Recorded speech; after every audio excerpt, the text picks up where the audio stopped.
ଚତୁର୍ଥ ସ୍କନ୍ଧ ନବମ ଅଧ୍ୟାୟ ତୋବାଚ। ଏ ଘୋର ବନେ ରାତ୍ର କାଳେ ଯାନ୍ତି ମୁନି ଜନେ, ଅନ୍ତରିକ୍ଷ ବାଣୀ ତାଙ୍କୁ ଶୁଭିଲା ଗଗନେ। ଏ ମଧୁବନେ କାଳନ୍ଦୀ ଦକ୍ଷିଣ ତଟେ ରହି, ନିଶ୍ଚଳ ଆସନେ ତପ ସାଧ୍ୟ କର ତୁଇ। ଅନ୍ତରିକ୍ଷ ବଚନ ଶୁଣିଲା ଯଉଁ ଚିତେ, ତକ୍ଷଣେ ନମିଲା ସେ ମୁନିଙ୍କ ପାଦ ଗତେ। ତକୃତ୍ୟ ହୋଇ ଯେ ବାଳକ ରକ୍ଷିତ, ସେବନୁ ଚଳିଲା ଦୃଢ଼ ଚିତ୍ତେ ଦୂର ପଥ। ଏ ମନ ସଙ୍ଗ ମେଳେ ଯେ ଯମୁନା ତଟେ ଯାଇ, ଅନ୍ତରିକ୍ଷ ବାଣୀ ଚିନ୍ତେ ଗଗନକୁ ଚାହିଁ। ଏ ମଧୁ ନାମେ ଦୈତ୍ୟ ଅଧିଷ୍ଠିତ ପୂର୍ବେ ଥିଲା, ସେ କାରଣୁ ମଧୁବନ ନାମ ସେ ପାଇଲା। ଏ ବିଷ୍ଣୁ ସମ ଧାମ ସେ ପାଇଲା ଯୁଗେ ଯୁଗେ, ତାର ପୁତ୍ର ଲବଣ ଯେ ଥିଲା ଜନଭାଗେ। ଏ ଶତ୍ରୁଘ୍ନ ରୂପେ ତାକୁ ମାରି ଚକ୍ରଧର, ଗ୍ରାମ ବସାଇଲେ ନାମ ମଥୁରା ନଗର। ଏ ସର୍ବ ପାପ ହରଇ ଯମୁନା ଜଳେ ଜଇଁ, ତାର ତୀରେ ବସିଲେ ନିଶ୍ଚଳେ ଧ୍ରୁବ ଯାଇ। ମୁନିଙ୍କର ଉପଦେଶ ସୁମରେ ନିଶ୍ଚଳେ, ଯମୁନାର ତୀରେ ସେ କଦମ୍ବ ତରୁ ତଳେ। ନିଶ୍ଚଳ ଆସନେ ବସି ପ୍ରତ୍ୟାହାର କଲା, ହରି ଅନୁଗ୍ରହେ ମନ ନିଶ୍ଚଳ ରହିଲା। ଅଶେଷ ଦେବ ଈଶ୍ୱର ବିଷ୍ଣୁ ତା ହୃଦୟେ, ପ୍ରକାଶ ହୋଇଲେ ପୂର୍ବ ଭାଗ୍ୟର ଉଦୟେ। ସର୍ବଭୂତ ଦେହେ ବସେ ଆକାଶର ପ୍ରାୟେ, ଏ ସର୍ବଗତେ ସର୍ବଭାବେ ସର୍ବଜୀବମୟେ। ଦ୍ୱାଦଶ ଅକ୍ଷର ମନ୍ତ୍ର ହୃଦରେ ସୁମରି, ବିଷ୍ଣୁର ଚରଣ ଚିତ୍ତେ ଅତି ଦୃଢ଼େ ଧରି। ମନେ ବିଚାର ଇଏ ଆସନେ କାର୍ଯ୍ୟ ନାହିଁ, ଊର୍ଦ୍ଧ୍ୱମୁଖେ ଊର୍ଦ୍ଧ୍ୱବାହୁ ତପସାଦି ବହି। ହେମନ୍ତ ବିଚାରି ସେ ଆସନୁ ଉତରିଲା, ଦକ୍ଷିଣ ଚରଣ ସେ ମେଦିନୀ ପୃଷ୍ଠେ ଦେଲା। ସମସ୍ତ ଧରିତ୍ରୀ କମ୍ପେ ଧ୍ରୁବ ପାଦ ଭରେ, ବନଗିରି ଜଳଧି ସହି ତେଜା ଶରୀରେ। ବାମ ପାଦ ଭରେ ଊର୍ଦ୍ଧ୍ୱେ ନମିଲା ଧରଣୀ, ପୁଣି ଧ୍ରୁବ ଦ୍ୱିତୀୟ ଚରଣ ସ୍ଥାପେ ଆଣି। ବାମ ପାଦ ଅଙ୍ଗୁଷ୍ଠି ଅଗ୍ରରେ ଭାର ଦେଇ, ବାମ ଜାନୁ ଉପରେ ଦକ୍ଷିଣ ପାଦ ଥୋଇ। ପାଦ ଅଙ୍ଗୁଷ୍ଠିରେ ଧ୍ରୁବ ନିଶ୍ଚଳେ ରହିଲା, ଧ୍ରୁବର ଚରଣ ଭାରେ ଅବନୀ କମ୍ପିଲା। ପର୍ବତ ଆଦି ଯେ ବନ ଜଳଧି ସହିତେ, କମ୍ପଇ ଧରଣୀ ରମ୍ଭା ବୃକ୍ଷ ଯେନେ ବାତେ। ଏ ଦଶ ଦିଶ କମ୍ପିଲା କମ୍ପିଲେ ଦିଗପାଳେ, ବିଚାରିଲେ ଧ୍ରୁବର ତପସ୍ୟା ଉଚ୍ଚ ଫଳେ। ତେବେ ନିଜ ଅଧିକାରେ ରହିବୁ ସକଳେ, ଯଦ୍ୟପି ଏହାର ତପ ରହିବ ନିଶ୍ଚଳେ। ଚତୁର୍ଦ୍ଦଶ ଲୋକ ଯହିଁ ଏହାରେ କମ୍ପିଲେ, ଏ ଧ୍ରୁବ ତପ ଭଗ୍ନ ଯିବ କି ଉପାୟ କଲେ। ମହାଘୋର ତପ କରୁ ସୁନୀତିର ବାଳେ, ଦେବଙ୍କର ମାନସ କମ୍ପିଲା ଅନ୍ତରାଳେ। ଯମ ଆଦି ଦେବଗଣ ପରମ ଆକୁଳେ, ଇନ୍ଦ୍ରର ସଙ୍ଗତେ ବସି ଭାଳିଲେ ସକଳେ। ହେମନ୍ତ ବିଚାରି ଦେବେ ରହିଲେ ଚକିତେ, ଧ୍ରୁବର ନିଶ୍ଚଳ ତପ ବିଷ୍ଣୁ ପାଦ ଗତେ। ପରଂ ବ୍ରହ୍ମ ଅନାମୟ ବାସୁଦେବ ଯନ୍ତ୍ରେ, ଆଗମ ନିଗମ ପଥା ଯଥା ତନ୍ତ୍ର ମନ୍ତ୍ରେ। ଏ ବାସୁଦେବ ପ୍ରାୟ ସେ ଯେ ଜଗତ ଦେଖଇ, ଉନ୍ମୀଳ ଲୋଚନେ ଧ୍ରୁବ ପରାଭବ ସଇ। ସର୍ବଘଟ ସର୍ବଭାବେ ଦେଖେ ହରି ରୂପ, ସର୍ବଦିକେ ଅନଳ ପବନ ସର୍ବଘଟ। ବନଗିରି କନ୍ଦରେ ଯେତେକ ପଶୁ ଯୂଥ, ବରୁଣ ଭୁବନେ ଜଳ ଜନ୍ତୁ ଯେ ସମସ୍ତ। ଅଶ୍ୱଗଜ ସହିତେ ରାଜନପୁରେ ଯେତେ, ବିଷ୍ଣୁର ସ୍ୱରୂପେ ରୂପ ଦେଖଇ ସମସ୍ତେ। ପାତାଳେ ଅନନ୍ତ ରୂପ ଗଗନେ ଅନନ୍ତ, ଏକ ରୂପେ ରୂପ ଭେଦ କେ କରିବ ଅନ୍ତ। ଜୀବଙ୍କର ଦେହେ ନିତ୍ୟ ଯେ ଦେବ ବସନ୍ତି, ତାର ନିଜ ଦେହରେ ଦେବଙ୍କର ବସତି। ବିଶ୍ୱବ୍ୟାପୀ ଧାତାର ଗୋଚର ଅର୍ଥେ ଯେଉ, ଏଣୁ ବ୍ୟାପୀ ଅଛିଦ୍ର ମହିମା କେହୁ କହୁ। ଏହି ଅର୍ଥେ ମନ ଯାର ବିଷ୍ଣୁ ଉଚାରନ୍ତି, ସର୍ବଭୂତେ ରହିଛନ୍ତି କେହି ନ ଜାଣନ୍ତି। ସର୍ବଜନ୍ତୁ ହୃଦଗତେ ରଭିପ୍ରାୟ ଦିଶେ, ଇନ୍ଦ୍ରିୟଙ୍କ ଈଶ୍ୱର ଯେ ହୃଷିକେଶ ଘୋଷେ। ଯାହାର ଯେ ଭକ୍ତ ଜନ ପ୍ରଳୟେ ନ ମିଶେ, ଏଣୁ ଏ ଅଚ୍ୟୁତ ନାମ ସର୍ବଦେବେ ଘୋଷେ। ଯେ ଚରାଚର ବିଶ୍ୱଭାବ ହୋଇ ସେ ବିନାଶେ, ଏଣୁ ବିଶ୍ୱଭାବ ନାମ ସର୍ବ ଉପଦେଶେ। ଧ୍ରୁବର ଲୋଚନ ବିଷ୍ଣୁ ପାଦେ ଲୀନ ଗଲା, କର୍ଣ୍ଣଯୁଗ ବିଷ୍ଣୁର ଶବଦେ ଆଶ୍ରେ କଲା। ବଚନ ରହିଲା ବିଷ୍ଣୁ ଚରିତ ବର୍ଣ୍ଣନେ, ବିଷ୍ଣୁ ପାଦ ପଦ୍ମ ଗନ୍ଧ ନାସାରନ୍ଧ୍ର ଜାଣେ। ହସ୍ତ ବେନି ସେ ଭାବେ ଯେ ହୋଇଲେ ଅର୍ପିତ, ପାଦ ବେନି ଗୋବିନ୍ଦ ଭୁବନେ ଉପଗତ। କର୍ମେନ୍ଦ୍ରିୟ ରସିଲା ପରଂ ବ୍ରହ୍ମ ରସେ, ଚିତ୍ତକର୍ମ ନ ଲାଗିଲା ବିଷ୍ଣୁ ଉପଦେଶେ। ଶବ୍ଦ ସ୍ପର୍ଶ ରସ ରୂପ ଗନ୍ଧ ଆଦି ଯେତେ, ବିଷ୍ଣୁର ଚରଣେ ଲୀନ ହୋଇଲେ ସମସ୍ତେ। ବାକ୍ୟ ପାଣି ପାଦ ଲିଙ୍ଗ ମୂଳାଧାର ଆଦି, ନିଶ୍ଚଳେ ରହିଲା ଧ୍ରୁବ ଯୋଗରେ ସନ୍ନିଧି। ତାର ଘୋର ତପ ତେବେ ସର୍ବତପଲୀନ ଅଗ୍ନି ସୁଧାକର ବାୟୁ ଆକାଶ ତପନ ଏ ଧ୍ରୁବର ତପରେ ଧରା ହୁଏ ରସାଗତ ତପଯଜ୍ଞ ସରାସନେ ଉଦିତ ସମସ୍ତ ଏ ନିର୍ମଳ ଶୀତଳ ସ୍ୱାଦ ରସ ଯେ ବହନ୍ତି ସୁଗୁପ୍ତେ ସମୀର ବହେ ଶବ୍ଦ ଦ୍ୱାରେ ଚିନ୍ତି ଏ ଯେତେ ରୂପ ଗୁଣ ଯେତେ ସୁନ୍ଦର ତ୍ରୈଲୋକ୍ୟ ସର୍ବଲୀନ ହୋଇଲେ ସୁନିତ୍ରୀ ପୁତ୍ର ପାଖ ଏ ସମୀର ବହଇ ଯେ ଧ୍ରୁବର ଦେ ଲାଗି ସେ ବାୟୁର ସ୍ପର୍ଶେ ସର୍ବଦିଗ ସୁଖ ବାଗି ଅଶେଷ ଶବଦ ଘେନି ଗଗନେ ନିଶ୍ଚଳେ ଆଶ୍ରେ କରି ରହିଲେ ଧ୍ରୁବର କର୍ଣ୍ଣମୂଳେ ଏ ଧ୍ରୁବର ତପ ଦେଖି ଯେ ପବନ ବିଚାରଇ ମୋର ଲୋକ ତପ ବଳେ ସଂହରିବ ଏହାର ତପସ୍ୟା ବଳେ ମୁହିଁ କ୍ଷମ ନୁହେଁ ଏଣୁ କରି ଧ୍ରୁବ ଅଙ୍ଗେ ଶୀତ ଉଷ୍ମେ ରହେ ଅପସରା ଗଣେ ଚାହିଁ ପାରିବୁ ସମାଧି ଏହିପରି ଭାବନା ସେ କରଇ ଆରାଧି ଏ କାମ କ୍ରୋଧ ଅଛନ୍ତି ଯେ ଆମ୍ଭରି ସଙ୍ଗତେ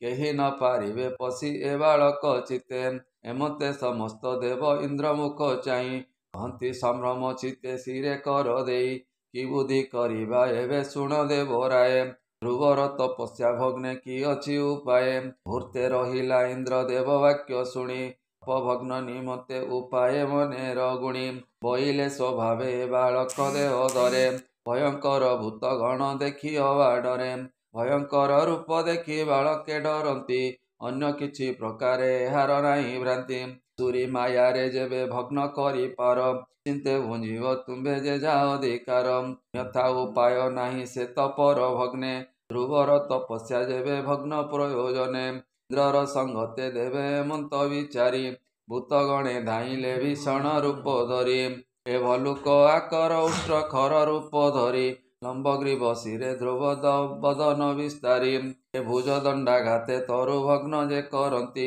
ଅତି ବେଗବନ୍ତେ ଧ୍ରୁବ ନିକଟେ ମିଳନ୍ତି ଏ ବୃଷଭ ଆକାର ତୀକ୍ଷ୍ଣ ଶୃଙ୍ଗେ ଭୁବିଧାରି ମନୋଜବେ ଧାମନ୍ତି ଉନ୍ମୁକ୍ତ ରୂପ ଧରି ସର୍ପ ରୂପ ଧରି ଫଣା ଉଚ୍ଚାରନ୍ତି ବଳେ ବେନି ଜଳେ ବେନି ଜୁହା ବିଜୁଳି ଚଞ୍ଚଳେ ଏ ଉଦ୍ଗାରନ୍ତି ବିଷ କଣା ଜଳ ବୃଷ୍ଟି ପ୍ରାଏ ରୂପେ ଧ୍ରୁବ ସମୀପେ ମିଳିଲେ ଥକାଏ ଆକାରେ ଗିରି ଶୃଙ୍ଗ ଅଗ୍ରେ ଧରି ଉପାଡ଼ନ୍ତେ କୋପ ଭରେ ଲାଙ୍ଗୁଡ଼ ଉଭାରି ଏ ଭୂତଗଣ ଧାବନ୍ତି ବିସ୍ତାରି ମହାକାୟ ବେନିପାଦ ଦିଶଇ ଖର୍ଜର ବୃକ୍ଷ ପ୍ରାୟ ଏ ମୁଖ ବିସ୍ତାରନ୍ତି କିବା ଭକ୍ଷିବେ ଗଗନ ନାସାଗ୍ରେ ବହଇ ଅଣଚାଷ ପବନ ଏ ବଲୁକ ଆକାରେ ପୁଣି ଫୁଫୁନାଦ କରି ହୃଦୟ କମ୍ପନେ ଧ୍ରୁବ ନିକଟରେ ମିଳି ଏ ଯକ୍ଷିଣୀ ମିଳିଲା ଯେ ହୁଙ୍କାରନାଦ କରି ଏ ରୋଦନ କରଇ ଶିଶୁ ବେନିପାଦ ଧରି ଏ ଧ୍ରୁବର ନିକଟେ ଅତି କୋପେ ସେ ମିଳିଲା ମୃଣାଳ ପ୍ରାୟକ ଶିଶୁ ମୁଣ୍ଡ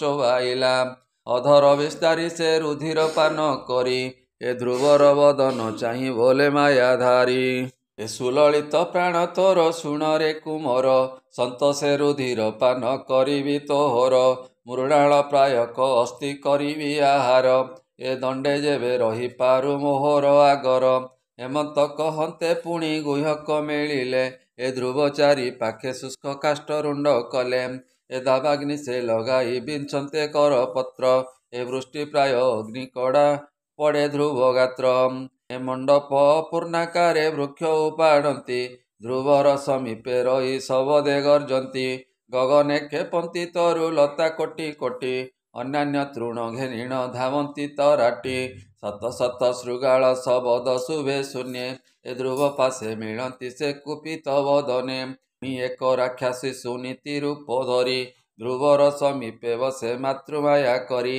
ହାହା ପୁତ୍ର ବୋଲିବେନି କର ହୃଦେ ତାଡ଼ି କେଶବାସ ସମ୍ଭାଳ ପୁଣ ପୁଣ ପଡ଼ି ବହୁ ମାୟା ବିନିର୍ମିତ ଚାଟୁ ବାକ୍ୟେ କହେ ଜନନୀ ବାଳକ ମଧ୍ୟେ କେହୁ ବାତା ସହେ ଅତ୍ୟନ୍ତ କାରୁଣ୍ୟ ପୁତ୍ର ସ୍ନେହ ସେ ରୋଦନ ପୁଣି ସ୍ଥିର କରି ଚାହେଁ ଧ୍ରୁବର ବଦନ ତୁହି ଏକ ପୁତ୍ର ମୋର ସଙ୍ଗେ କେହି ନାହିଁ କେବଳ ତୋହର ଧ୍ୟାନେ ପ୍ରାଣ ମୋର ଖଇ ତୁହି ମୋର ରକ୍ଷକ ତୋର ତହୁଆନ ନାହିଁ ତୋର ବନ ଗମନେ ଅଜ୍ଞାନ ମୋର ଦେଇ ତବିନୁ ମରଣ ନିକଟେ ମୋର ମିଳେ କାଳ ସର୍ପ ପ୍ରାୟ ମତେ ନିତ୍ୟ ନିତ୍ୟ ଜାଳେ ତୋହର ଉଦ୍ଦେଶ୍ୟ ମୁଁ ଅନେକ ଗ୍ରାମ ପୁରେ ଏ ଖୋଜି ନ ପାଇଲି ବଳା ଅନେକ ପ୍ରକାରେ ଏ ବନଗିରି ପାଟଣା ଅନେକ ପୁରେ ଖୋଜି ଏ ପ୍ରାଣ ରକ୍ଷା କରଇ ଉଦକ ପତ୍ର ଭୁଞ୍ଜି ଯେଉଁଦିନ ମୋର ପ୍ରଭୁ ହୋଇଲୁ କେଉଁଦିନ ମୋର ପୁରୁ ହୋଇଲୁ ବାହାର ଶବଦ ଉଚୁଳେ କଣ୍ଠେ ଆକାର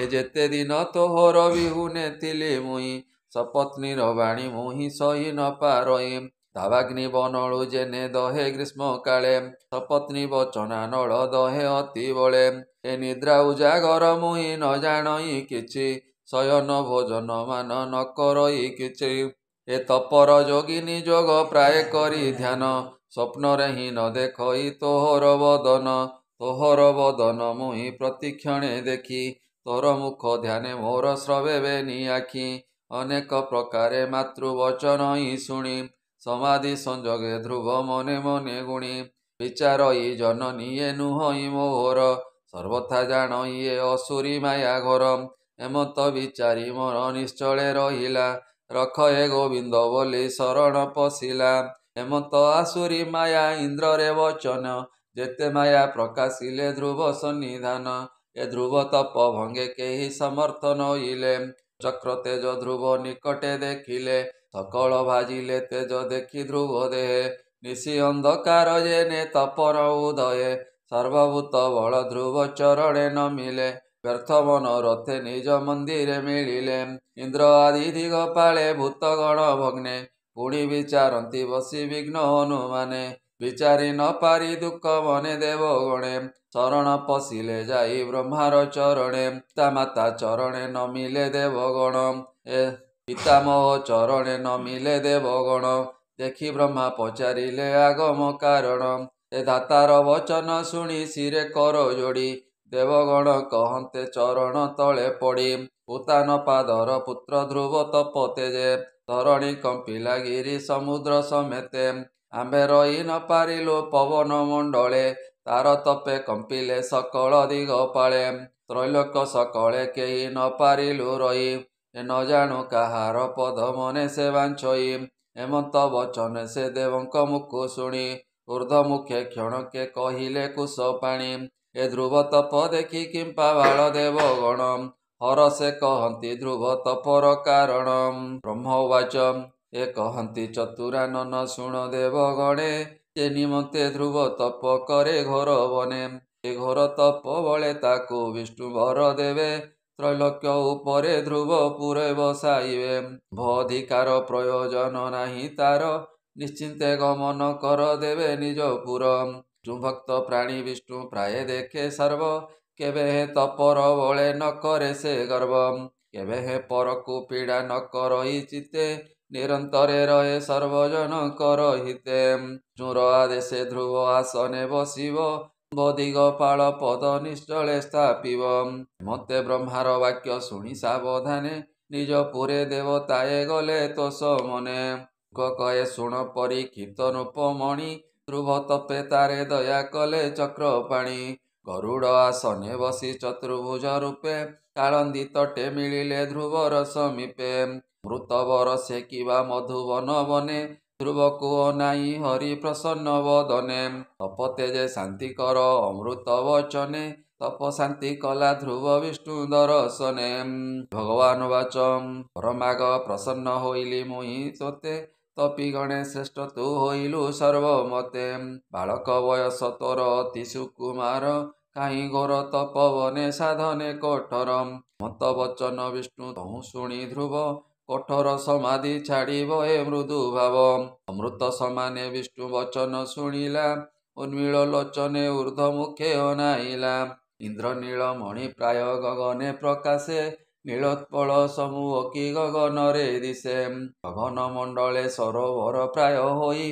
ଦେବୀ କଟାକେ କି ଜଗତ ମୋଇ ପୁତ୍ର ଦୁଃଖ ଦେଖି ଯେନେ ପିତା ଦୟା କରେ ଧ୍ରୁବକୁ ଧଇଲେ କୋଳେ ତୋଳିବେନି କରେ ଧୂଳିରେ ଧୂସର ତନୁ ଝାଡ଼ି ସ୍ନେହ ଭରେ ବାମ ବୁଝେ ଆଲିଙ୍ଗନ ପୁଲକ ଶରୀରେ ନ କର ଲାଗି ଧ୍ରୁବ ତପ ଦୁଃଖ ଗଲା କୋଟିଏ ବ୍ରହ୍ମାର ବୁଦ୍ଧି ହୃଦେ ପ୍ରକାଶିଲା ସେ ହରି ଚରଣ ଯୁଗ ହୃଦେ କରି ଧ୍ୟାନ ବିପ୍ର ଜଗନ୍ନାଥ କହେ ଶୁଣ ଏ ସୁଜନ ଶ୍ରୀ ଶ୍ରୀମଦ ଭାଗବତେ ମହାପୁରାଣେ ପରମହଂସ୍ୟାଂ ସହିତାଂ ବୟାସିକ୍ୟାଂ ଚତୁର୍ଥ ସ୍କନ୍ଧେ ଧ୍ରୁବ ବିଷ୍ଣୁ ପ୍ରସନ୍ନେ ନାମ ନବମ ଅଧ୍ୟାୟ ବୋଲ ଆନନ୍ଦେ ଗବାର ହରି ହରି ବୋଲ।